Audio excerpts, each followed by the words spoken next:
Assalamualaikum warahmatullahi wabarakatuh. Salam dan bahagia.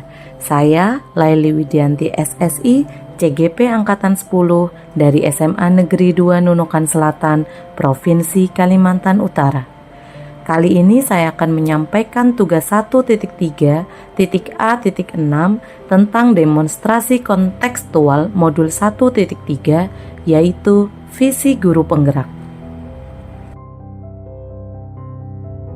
Untuk merumuskan visi guru penggerak, kita dapat menggunakan inquiry apresiatif. Inquiry apresiatif merupakan model manajemen perubahan yang berfokus pada kekuatan positif yang dimiliki, yaitu dengan cara mengidentifikasi hal-hal baik yang dimiliki, kemudian bagaimana caranya agar hal tersebut dapat dipertahankan, dan strategi apa yang bisa dilakukan untuk mewujudkan perubahan ke arah yang lebih baik. Langkah penerapan inquiry apresiatif yaitu salah satunya melalui tahapan bagja,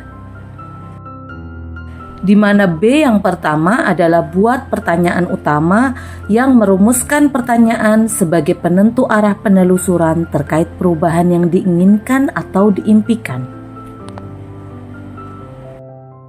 Yang kedua adalah A, ambil pelajaran, yaitu dengan cara mengumpulkan berbagai pengalaman positif yang telah dicapai individu, kelompok, maupun komunitas lain yang akan diambil pembelajarannya.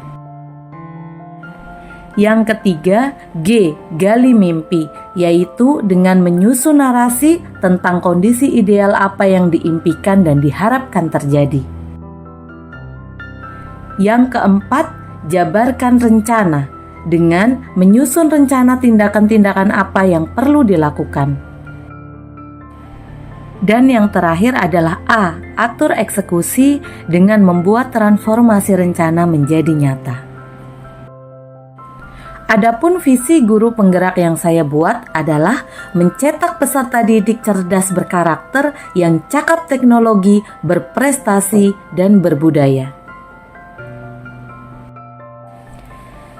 Sedangkan prakarsa perubahan yang saya rancang berdasarkan visi yang telah saya buat adalah menumbuhkan budaya religius peserta didik di sekolah melalui komunitas mengaji siswa atau KMS. Berikut adalah tahapan bagja sesuai dengan prakarsa perubahan yang telah saya buat. Yang pertama adalah buat pertanyaan utama, di mana pertanyaan yang saya buat adalah apa saja yang harus saya lakukan agar dapat menumbuhkan budaya religius peserta didik di sekolah. Tindakan dan penyelidikan yang perlu dilakukan untuk menjawab pertanyaan tersebut. Yang pertama adalah dengan cara mencari referensi pembelajaran tentang budaya religius. Yang kedua, mencari informasi, aktivitas, kegiatan, atau program yang dapat menumbuhkan budaya religius peserta didik di sekolah. Yang ketiga, dengan cara mengidentifikasi budaya positif yang dapat menjadi aset di sekolah, antara lain program Jumat Religi, pemenuhan sarana dan prasarana pendukung seperti dibangunnya musola, ada tausiah saat apel pagi oleh Dewan Guru. Yang keempat, membuat tim perubahan untuk menumbuhkan budaya religius di sekolah. Yang kelima, konfirmasi prioritas budaya religius yang ditumbuhkan. Dan yang terakhir, sosialisasi penumbuhan budaya religius peserta didik dan dukungan pihak terkait. Tahapan yang kedua adalah ambil pelajaran. Pertanyaan pada tahapan ini yang pertama, siapa saja pihak-pihak di sekolah yang dapat menjadi teladan dalam pelaksanaan budaya religius di sekolah? Yang kedua, aktivitas apa saja yang selama ini sudah mencerminkan budaya religius di sekolah? Yang ketiga, siapa saja dan sarana prasarana apa yang mendukung penumbuhan budaya religius peserta didik di sekolah?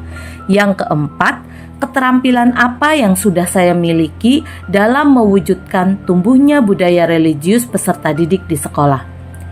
Berikut tindakan penyelidikan yang perlu dilakukan untuk menjawab pertanyaan tersebut.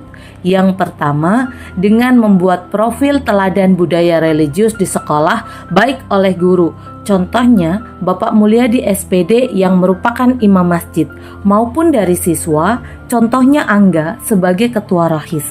Yang kedua, dengan mengidentifikasi program atau aktivitas di sekolah yang berhasil menumbuhkan budaya religius di sekolah.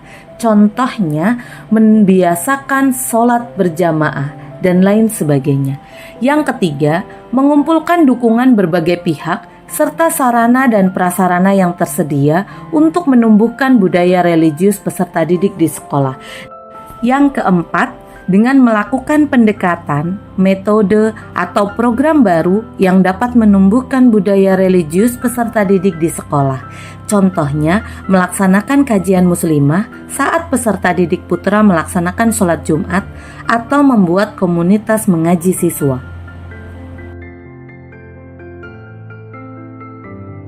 Tahapan yang ketiga adalah gali mimpi. Melalui pertanyaan yang pertama, apakah aktivitas atau kebiasaan yang telah mencerminkan tumbuh dan berkembangnya budaya religius peserta didik di sekolah?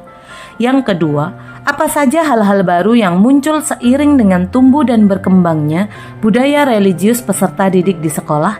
Dan yang ketiga, bagaimana testimoni pihak-pihak terkait dengan program penumbuhan budaya religius peserta didik di sekolah? Berikut daftar tindakan penyelidikan yang perlu dilakukan untuk menjawab pertanyaan tersebut. Yang pertama, dengan membuat dokumentasi dan memajang di kelas aktivitas-aktivitas yang mencerminkan budaya religius peserta didik dan membagikan kepada orang tua atau wali di rumah. Yang kedua, mengumpulkan testimoni dari berbagai pihak, baik orang tua atau wali, guru, teman, dan lain sebagainya terhadap penumbuhan budaya religius peserta didik di sekolah. Dan yang ketiga, dengan memberikan reward dan memilih duta religius kelas ataupun sekolah setiap akhir bulan atau semester. Tahapan yang keempat adalah J, jabarkan rencana. Pertanyaan pada tahapan ini yang pertama adalah, apa langkah paling sederhana yang bisa dilakukan untuk menumbuhkan budaya religius peserta didik di sekolah? Kemudian yang kedua, apa tindakan-tindakan yang bisa dilakukan untuk menumbuhkan budaya religius peserta didik di sekolah? Dan yang ketiga, bagaimana mengukur kemajuan dan mempertahankan proses perubahan positif dalam menumbuhkan budaya religius peserta didik di sekolah? Daftar tindakan atau penyelidikan yang dilakukan untuk menjawab pertanyaan tersebut antara lain, yang pertama, dengan membentuk tim budaya religius di sekolah. Yang kedua, dengan menerapkan budaya 5S, yaitu senyum, salam, sapa, sopan, dan santun di sekolah. Yang ketiga, dengan menjalankan program Jumat religius dengan baik. Yang keempat, memasukkan jadwal waktu sholat duha, zuhur, dan asar, sholat Jumat di jadwal sekolah. Yang kelima, yaitu pembiasaan budaya religius di kelas dan di sekolah. Yang keenam, melaksanaan pembinaan kerohanian di sekolah. Yang ketujuh, pembentukan komunitas mengaji siswa atau KMS. Yang kedelapan, menjalin kerjasama dan kolaborasi dengan berbagai pihak. Tahapan terakhir Bagja yaitu A, atur eksekusi. Pertanyaan pada tahapan ini yang pertama adalah siapa yang dapat mengarahkan dan memantau pertumbuhan budaya religius peserta didik. Yang kedua, siapa saja yang akan dilibatkan dalam mewujudkan rencana tersebut, kapan rencana ini akan dimulai, dan bagaimana pemantauan perkembangan jalannya rencana tersebut. Dan yang terakhir, siapa yang akan menindaklanjuti hasil refleksi dan evaluasi pelaksanaannya. Berikut daftar tindakan penyelidikan yang perlu dilakukan untuk menjawab pertanyaan.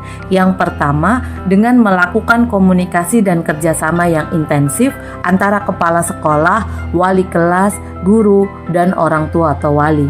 Yang kedua, pelaksanaan dimulai di awal tahun pembelajaran. Yang ketiga, Pemantauan dapat dilakukan melalui laporan pelaksanaan program maupun pemantauan aktivitas budaya religi secara langsung. Dan yang terakhir adalah hasil evaluasi dan refleksi akan ditindaklanjuti oleh wali kelas, guru, dan tim dengan melihat prioritas. Terima kasih, semoga video ini bermanfaat.